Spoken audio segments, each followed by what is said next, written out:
तो guys NES का 2 दिवसीय प्रशिक्षण की शुरुआत माँ सरस्वती के सामने दीप प्रज्वलित कर की गई थी और यहाँ पे हमें CBO सर के द्वारा और CBO मैम के द्वारा यहाँ पर संबलन प्रदान किया गया और इसके बाद उपस्थित मेहमानों का माल्यार्पण करके स्वागत किया गया। ये CBO साहिबा हैं, इनके साथ उपस्थित अन्य मेहमान जो हैं उनका भी माल्यार्पण करके स्वागत किया गया और 2 दिवसीय ट्रेनिंग हमारी बहुत ही शानदार रही।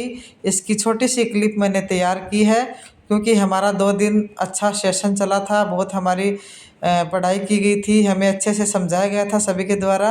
ये उपस्थित सभी टीचर्स हैं जो प्रशिक्षण ले रहे हैं, बहुत ही शानदार हमारा मार्गदर्शन किया गया, अच्छे तरीके से हमें समझाया गया और उसके बाद कुछ साथियों ने अपने अपने विचार भी व्यक्त किए।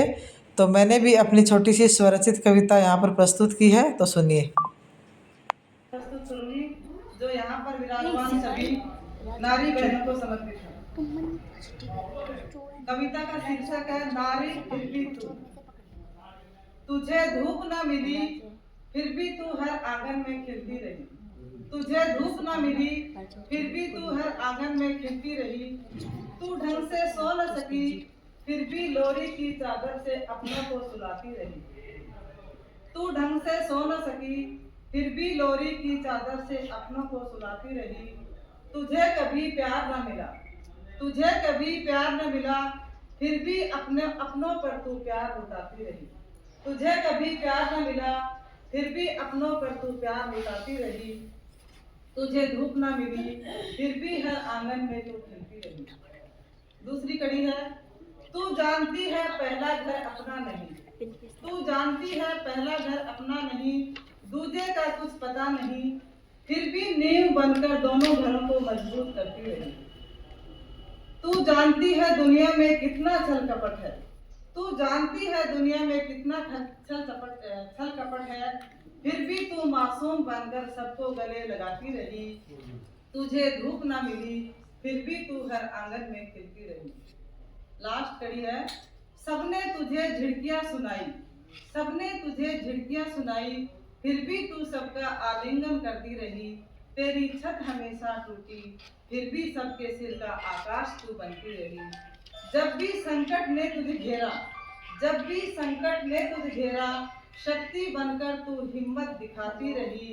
जब जब हुई तेरी परीक्षा, कभी सीता कभी सावित्री कभी द्रौपदी बनती रही। तुझे धूप ना मिली फिर भी तू हर आंगन में खिलती रही। अभी बचे हुए हैं, एक बार पर्ची दोबारा पढ़ें। नहीं मिला आपको तो CG नंबर 2 कहाँ है वो अपना खड़ा और उनको पढ़ें। कैरिकुलर गोल नंबर 2 किसके पास है? 2 number curricular goal number 2 CG 2 किसके पास? किसी के पास नहीं है। पर्ची नहीं मिली इसका, ये पर्ची नहीं है कि किसी के पास। बच्चे में संवेदी, एक बार देखो, बच्चे में संवेदी धारणाओं में कुशाग्र बुद्धि, कुशाग्रता, संवेदी धारणाएं कुशाग्रता विकसित होती है। कैरिकुलम गोल नंबर 2 पूजा जी को दोगे, हरियाणा वाले भाषा में थोड़े ना। अच्छा राजस्थान भाई ससुराल हरियाणा में हो गया तो बोलने वासी हो गई होगी। बच गया कला और संस्कृति। तो ये 5 डायमेंशनल है, 5 आयाम है। इनको आयाम बोल दो, क्षेत्र बोल दो, 5 एरियाज बोल दो। ये उस बच्चे को विकास करने के 5 बिंदु हैं। NEP 2020 में हमें उस बच्चे का विकास कैसे करना है, तो ये 5 चीजें हैं।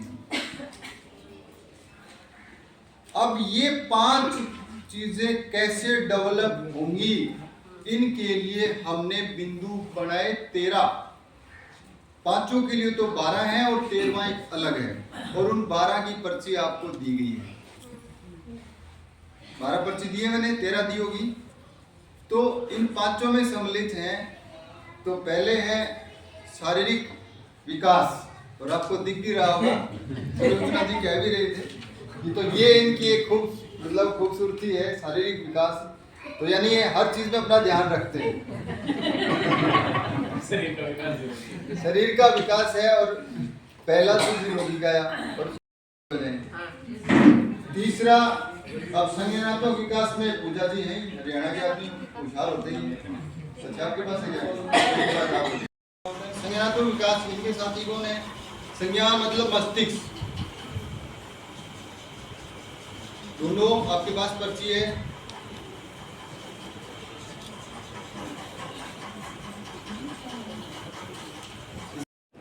तो गाइज़ अभी जो हमें गतिविधि करवाई गई थी उसमें शिक्षण के 5 आयाम बताए गए थे कि किस प्रकार से हम बच्चे को पहचान सकते हैं। और यहाँ पर अब हो गया है खाने का समय। तो यहाँ पर ये जो शिक्षक साथियों के साथ आए हुए बच्चे हैं ये कर रहे हैं आपस में मस्ती। और आज ट्रेनिंग में जो भी कुछ सिखाया गया है वो बच्चों के विकास पर ही आधारित था। तो यहाँ पर हम इन बच्चों को अवॉइड नहीं कर सकते हैं। तो इन छोटे छोटे बच्चों की मस्ती को भी मैंने अपने इस ब्लॉग में शामिल किया है। बहुत ही क्यूट सी गुड़िया है ये। और इसके बाद इन बच्चों ने भी हमारे साथ खाना खाया है। देखिए तीनों बच्चे यहाँ पर खाना खा रहे हैं, बहुत ही अनुशासित तरीके से बैठे हुए लाइन से। और इन तीनों बच्चों ने आज इस प्रशिक्षण में यही सीखा है कि किस प्रकार से अनुशासन में रहना चाहिए, किस प्रकार से जो प्रशिक्षणार्थी अपना प्रशिक्षण ले रहे थे वो बिल्कुल शांत तरीके से बैठे थे। तो उसी प्रकार से ये बच्चे भी उस बात पर अमल कर रहे हैं। रात को आत्मसंतुष्टि सारी चीजें अपना निष्कर्ष निकाल के आप बना मतलब अपना खुद का पता लग जाता है कि हमने क्या किया, क्या गलत किया और क्या सही किया। इसके बारे में एक बार चिंतन मनन जरूर करना है। और बच्चों को भी अपने को ये बताना है कि आप जो पढ़ रहे हो उसको रात को सोचोगे। ये चिंतन मनन है ना सर, इससे बच्चों में बहुत विकास होगा। जो अपन पढ़ा रहे हैं आजकल क्या करते हैं, फटाफट पढ़ लिया, हाँ कोर्स पूरा हुआ, ये हो गया, हाँ ये पूरा हो गया। लेकिन उसके ऊपर जो अपन पढ़ा रहे हैं उस पर मनन करना है ना, चिंतन और मनन। जब बच्चे सोते हैं, मैं तो क्लास स्कूल में बोलती हूँ बच्चों को कि आप लोग एक सुबह से जो पढ़ाई की है उसको बिस्तर पे जब सोते हो उस समय आपको सोचना है कि स्कूल में मैं गया और मेरे को टीचर ने क्या पढ़ाया, और सारा उससे बच्चे की अपनी मेमोरी बढ़ती है, उससे मेमोरी बढ़ती है और बच्चे को मतलब अपने ऊपर विचार करता है कि मैंने क्या सही किया क्या गलत। और मैंने ये नहीं पढ़ा तो वो बीच में उठ के उसको देखेगा कि ये एक डायरी लिखने का बच्चे की सुबह से आपने शाम तक क्या काम किया अपनी कॉपी में लिखो।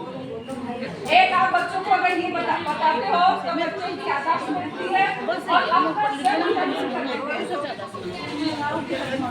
सब बिजी हो रहे हैं। तो मैं आपसे कुछ ज्यादा समय नहीं लूंगी। ये निकालें जो है ना ये शिक्षकों के लिए है, क्या है, छात्रों का निर्माण अध्यापक करें। तो गाइज सेशन के अंत में सभी शिक्षक साथियों को इन मैडम के द्वारा ज्ञानवर्धक पुस्तकों का वितरण किया गया।